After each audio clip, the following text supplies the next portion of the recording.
సరే అయితే ఇప్పుడు రాజకీయాల విషయానికొస్తే ఏదైతే ఎలక్షన్స్ దగ్గరకొస్తున్న నేపథ్యంలో ఇప్పుడు చంద్రబాబు గూడా ఈరోజు పీలేరు సభలో ఆయన మాట్లాడడం జరిగింది. ఆయన గూడా కొన్ని విమర్శలు చేశారు. ఎక్కువగా ప్రజలతో చంద్రబాబు మమేకం అవుతున్నంతగా లోకేష్ ప్రజల్లోకి రావడం లేదు అన్న ఒక విమర్శ అది కూడా ఉంది సార్. ఎందుకంటే ఎలక్షన్స్ దగ్గరకొచ్చేస్తున్నాయి గదా సార్! లోకేష్ అంటే జనాలు పారిపోతారమ్మా. ఎందుకంటే ఆయన తెలుగులో ఏం మాట్లాడతాడో తెలియదు. దానికి అర్థాలు విపరీత అర్థాలు కూడా వస్తాయి. అందుకని చెప్పి లోకేష్ మాట్లాడుతున్నాడంటే జనాలకు భయం అనమాట. హ్మ్. పేపర్ పక్కన లేకుండా చెప్పలేదు. ఇప్పుడు కొన్ని స్టాటిస్టికల్ ఫిగర్స్ అంటే నువ్వు నిజంగా చూసి చెప్పినా కానీ తప్పలేదు. సార్. మామూలుది కూడా నువ్వు చూసి మాట్లాడతానని ఎట్ట కుదురుతుంది? కుదరదు కదా. చంద్రబాబు నాయుడు కంటే 40 ఇయర్స్ ఇండస్ట్రీ కాబట్టి మాట్లాడతాడు. అయినా కానీ ఇప్పుడు కూడా ఏంటంటే ఆయనకు ఆరోగ్య పరిస్థితి అది సరిగా లేదు. మతిమరుపు బాగా ఎక్కువైపోయింది కాబట్టి వినికిడి సమస్య కూడా వచ్చింది కాబట్టి ఆయనకి హ్మ్. కళ్ళకు కూడా ఆపరేషన్ చేయించుకున్నాడు. మనం చూసాము. ఇట్లాంటి ప్రాబ్లమ్స్ అన్నీ ఉన్నాయి కాబట్టి ఆయన పేపర్ పెట్టుకొని చదివాడు. పక్కన ఏదో గిల్లాడు చెప్పాడంటే అర్థం ఉంటుంది. లోకేష్ బాబుకి ఏం పోయే కాలం రాగమా లోకేష్ బాబుకి? మనిషి బాగానే ఉన్నాడుగా, హ్మ్. శుభ్రంగా చెప్పొచ్చు. పైగా నేను స్టాన్స్ఫోర్డ్లో చదువుకున్నాను అంటాడు. లోకేష్ బాబు లాంటి వాళ్ళకి స్టాన్స్ఫోర్డ్ యూనివర్సిటీలో సీట్ ఇస్తే యూనివర్సిటీ పరుగు పోద్దమ్మా. యూనివర్సిటీలో అంత అడ్డగోలుగా సీట్లు ఇవ్వరు. అంత రికమెండేషన్ క్యాండిడేట్ 36 మార్కులు స్టాన్స్ఫోర్డ్ యూనివర్సిటీ సీట్ వస్తామా? రాదు. Any that is a different topic. హ్మ్.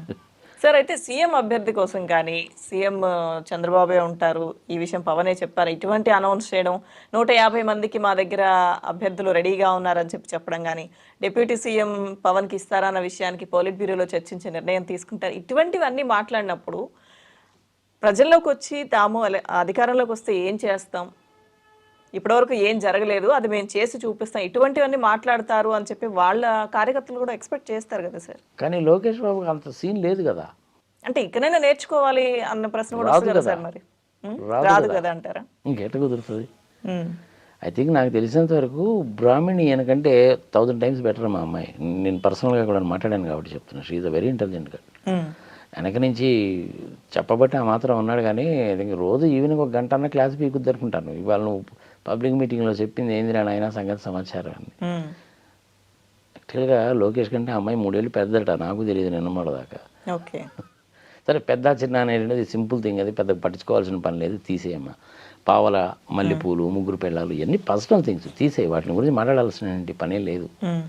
వాళ్ళు ఏదో చూసుకుంటారు సంఘ సంవత్సరం. మనకెందుకు వచ్చిన బాధ అని ఆ అమ్మాయి వెనక నుంచి నడిపించబట్టి మాత్రం ఉన్నాడు. కానీ లేకపోతే ప్రశాంత్ అత్తే సందేహం లేదు అసలు. Hmm. To tell you very frankly, Lokesh and Pawan Kalyan both are unfit to politics అమ్మా. I'm sorry to say this. చూస్తున్నాను కదా నేను కూడా. హ్మ్. 2009 నుంచి పవన్ కళ్యాణ్ బిహేవియర్ ఏందో చూస్తాను. హ్మ్. 2014 నుంచి లోకేష్ బాబు సంగతి ఏందో చూస్తున్నాను. చాలు కదా. అన్నం ఉడికిందా లేదా చూడాలంటే అన్నం అంతా తినాలమ్మా. అవసరం లేదుగా. వీళ్ళిద్దరు పాలిటిక్స్కి పనికిరారు. సార్ జనసేన అధినేత పవన్ కళ్యాణ్ అంటే సినిమాల నుంచి ఆయన రాజకీయాల్లోకి వచ్చారని చెప్పి అనుకోవచ్చు. అంటే వీళ్ళిద్దరి పేర్లు ఇప్పుడు వచ్చాయి కాబట్టి. మరి లోకేష్ గారి విషయానికి వస్తే అంత అనుభవజ్ఞులైన చంద్రబాబు గారిని చూస్తూ పెరిగారు కదా సార్. అంటే రాజకీయ వారసత్వం నందమూరి తారక రామారావు గారి వారసత్వం గాని రాజకీయ వారసత్వం లేదు, పాడు లేదు, పచ్చిబద్ద లేదు. ఇప్పుడు జూనియర్ ఎన్టీఆర్ కంటే పబ్లిక్లో చరిష్మా ఉంది. నిలుపుగా నిదానంగా మాట్లాడతాడు. కష్ట సుఖాలు ఏంటో తెలుసు అతనికి. ఇండివిజువల్గా సినీ ఫీల్డ్లో ఎదిగాడు. ఎవరు సహాయం లేకపోయినప్పటికీ చంద్రబాబు నాయుడు పాతాళానికి తొక్కేయాలని చూసినా కానీ నిలబడ్డాడు. లోకేష్ బాబుకి ఆ సీన్ లేదు. ఇప్పటికి కూడాను చంద్రబాబు నాయుడు లాంటి 40 ఇయర్స్ ఇండస్ట్రీ కూడాను రామారావు గారి పేరు చెప్పుకుందాం బతకలేడుగా. ఈ 4 టీవీ ఛానల్స్ అనేటువంటి వాళ్ళు క్రేన్లు పెట్టి లేపితే కానీ చంద్రబాబు నాయుడు ఒడ్డున పడ్డవు. అంతంత మాత్రం. ఇంక లోకేష్ బాబు అంటే ఇంక తీసే అసలు ఆల్టుగెదర్. ఆయన ఇంగ్లీష్ మాట్లాడితే జనాలకు అర్థం కాదు. తెలుగు మాట్లాడాడంటే బూతులు వచ్చినా వస్తాయి. అంటే విపరీత అర్థాలు వస్తాయి. హిందీ వచ్చో రాదో నాకైతే తెలియదు. గవర్నమెంట్ పాలసీస్ ఏమన్నా తెలుసా అంటే తెలియదు ఆయనకి. జియో అండం రాక జియో జియో అన్నాడమ్మా. ఇంకేం చెప్తాను చెప్పు. జియో అనగానే మనకి అంబానీ వాళ్ళు గుర్తుకొస్తారు. సరే ఏదో పాపం మనిషి కొంచెం లావుగా ఉంటాడు, నత్తి ఉంది, సంగతి సమాచారం, ఇంగ్లీష్ మీడియంలో చదువుకున్నాడు, తెలుగు రాదు అని చెప్పి అనుకోవచ్చు. అలాంటప్పుడు ఏం చేయాలంటే 1-4 సార్లు ప్రాక్టీస్ చేయాలి. అది కూడా చేయడాను. 38 లక్షల రూపాయలు తిండి తిన్నాడంట ఆయన. ఏం చెప్తా చెప్పు. ఎయిర్పోర్ట్లో కూర్చొని కూడా కేజీలు జీడిపప్పులు తినేవాడట.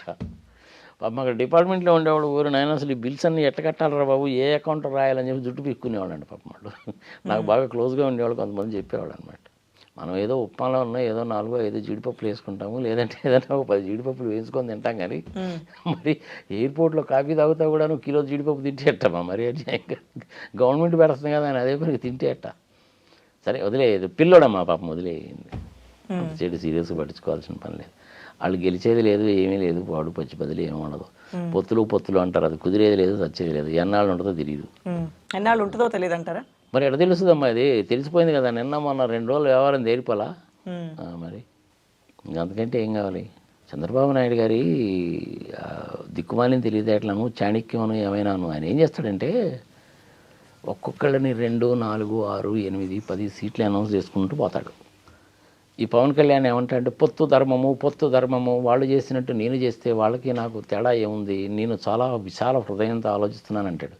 ఈయన విశాల హృదయం తగలబడా, ఈయన ఆలోచించే లోపల ఆయన మొత్తం 175 అనౌన్స్ చేస్తాడు. ఈయనకేం మిగులుతాయి? చేతికి చెప్పు వస్తుంది. ఏ నియోజకవర్గాల్లో అయితే గ్యారంటీగా గెలవనుకుంటారో చివరికి ఆ నియోజకవర్గాలు మాత్రం వదిలిపెట్టి మిగిలిన చంద్రబాబు నాయుడు అలాట్ చేసుకొని హాయిగా కూర్చుంటాడు. ఆ మిగిలిన నియోజకవర్గాలు పవన్ కళ్యాణ్ తీసుకొని ఏం చేసుకుంటాడు చెప్పు? అవి కూడా ఏముంటాయి అనుకున్నావు? ఏదో బీసీలకి, ఎస్టీలకి రిజర్వ్ చేసి ఉంటాయి. గ్యారంటీగా మనం గెలవమనుకున్న నియోజకవర్గాలు చివరికి పవన్ కళ్యాణ్కి ఇస్తారు. ఏం చేసుకుంటాడు ఆయన? చివరికి పవన్ కళ్యాణ్కి జరగబోయేటువంటిది ఏంటంటే జీరోనే, అంతే. ఆయన ఏదో చాలా పెద్ద పెద్ద మాటలు చెప్తాడు కానీ పొత్తు ధర్మము నేను పాటించాను, ఆయన పాటించలేదు, పెద్దవాళ్ళు అన్న తర్వాత ఒక మాట అన్నా కానీ మనం పడాలి, సంగతి సమాచారం అని చెప్తాడు. కానీ మరి అంత చేతి నీతులు చెప్పేవాడు ఆయన 2 అనౌన్స్ చేస్తే నువ్వు 2 అనౌన్స్ ఎందుకు చేసావు? నువ్వు చేయకూడదుగా.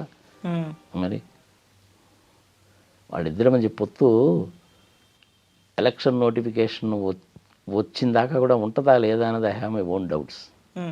అయినా పవన్ కళ్యాణ్ నీకు ఎందుకు అవన్నీ నాకు అర్థం కాదు. 10 కాలాల పాటు రాజకీయాల్లో ఉండాలి అని నీకు ఉందా లేదా డిసైడ్ చేసుకో. నీకు మంచి ఫ్యాన్ ఫాలోయింగ్ కూడా ఉంది. ఇండిపెండెంట్గా 40 స్థానాల్లోనూ 50 స్థానాల్లోనూ పోటీ చేయి. మీ అన్నగారు తిరుపతిలో పోటీ చేసి గెలిచారుగా, పోటీ చేయి. సామాజిక వర్గం అనేదాన్ని తీసుకురావాక 40, 50 స్థానాల్లో నువ్వు పోటీ చేయి. 5, 6 గెలిచారనుకో మంచిదే. లాస్ట్ టైం 6% వచ్చిందిగా నీకు. 24లో ఒక 4, 5 గెలిచారు. రేపు మళ్ళీ 29, ఆ నెంబర్ ఇంకో 4 పెరిగింది, నీకే లాభం. 34, ఇంకో 10 సీట్లు పెరుగుతాయి, లాభం. జీవితంలో నేను ముఖ్యమంత్రిని కావాలి అనేటువంటిది నీ ఆబ్జెక్టివ్ ఒకటే ఒక ప్రధానమైన గోల్ కనుక అయితే ఇది మంచి అవకాశం పవన్ కళ్యాణ్. ఇండిపెండెంట్గా కనుక మొదలు పెట్టాడు అంటే ఏదో ఒక రోజు గ్యారంటీగా అవుతాడు. దానికి బెస్ట్ క్లాసికల్ ఎగ్జాంపుల్ బీజేపీ వాళ్ళే. 25-30 సంవత్సరాల కింద 2 ఉన్నారండి బీజేపీ వాళ్ళు, ఇప్పుడు 303కి వచ్చారా లేదా? పవన్ కళ్యాణ్ విజ్ఞతకు వదిలేద్దాం. కాంగ్రెస్ నుంచి విభేదించి బయటకు వచ్చినండి మమతా బెనర్జీ 3వసారి ముఖ్యమంత్రి అయిందా లేదా? కేజ్రీవాల్ కొత్తగా పార్టీ పెట్టి 2 సార్లు గెలిచి 2 రాష్ట్రాల్లో కూడా ఉన్నాడా లేడా? ఎన్సీపీ శరద్ పవార్ కంటే పవన్ కళ్యాణ్ ఏమైనా తెలియగలడా? ఆయన లేడా? అట్లా విభేదించినటువంటి వాళ్ళు సక్సెస్ అయినటువంటి వాళ్ళు లేరా? ఉన్నారు కదా. వాళ్ళని ఆదర్శంగా తీసుకో. ఎంతసేపటికి చిగవేరా అంటావేంది? ఆ చిగవేరా సంగతి ఆంధ్రప్రదేశ్లో ఉండే వాళ్ళకి ఎంతమందికి తెలుస్తుంది? ఎవడో కోరికిసుగా చిగవేర అంటే ఏ దిగవాలంటారు. నెల్సన్ మండేలా పేరుని గురించి చెప్తాడు. నెల్సన్ మండేలాతోటి చిగవేరాతోటి వాళ్ళందరితో నీకెందుకు? ఇండిపెండెంట్గా పోటీ చెయ్యి, పొత్తులు పెట్టుకోకు. ఎక్కడెక్కడ పోటీ చేయాలంటే ఈస్ట్ గోదావరి, వెస్ట్ గోదావరిలో నీకు ప్రాబల్యం ఉంది కాబట్టి పోనీ సామాజిక వర్గాన్ని కూడా తోడు చేసుకో నువ్వు అనుకో. సామాజిక వర్గం బేసిస్గా గెలిచినటువంటి వాడు పాలిటిక్స్లో ఎప్పుడు ఎక్కువ రోజులు ఉండరు. ఎవరు చేయరు కూడా, అది ఫూలిష్ థింగ్. అది అన్ని ప్లేసెస్లో పోటీ చేయి, 50 కాన్స్టిట్యున్సీస్లో పోటీ చేయి, 5 గెలిచావనుకో, అలా ప్రయాణం సాగించు, నీ ఆబ్జెక్ట్ నెరవేరుతుంది. పొత్తులు అన్నాం అనేసి అంటే నువ్వు ఎప్పుడు అలాగే ఉంటావు, అంతే.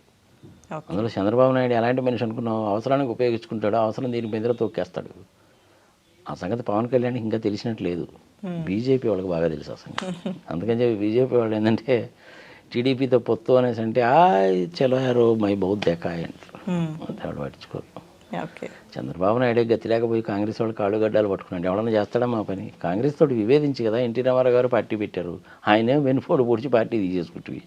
పోనీ ఇప్పటికైనా కానీ అదే పద్ధతిలో నిలబడ్డామంటే నిలబడవు. ఆయన అధికారం కోసం అని చెప్పి చంద్రబాబు నాయుడు ఏమైనా చేస్తాడమ్మా.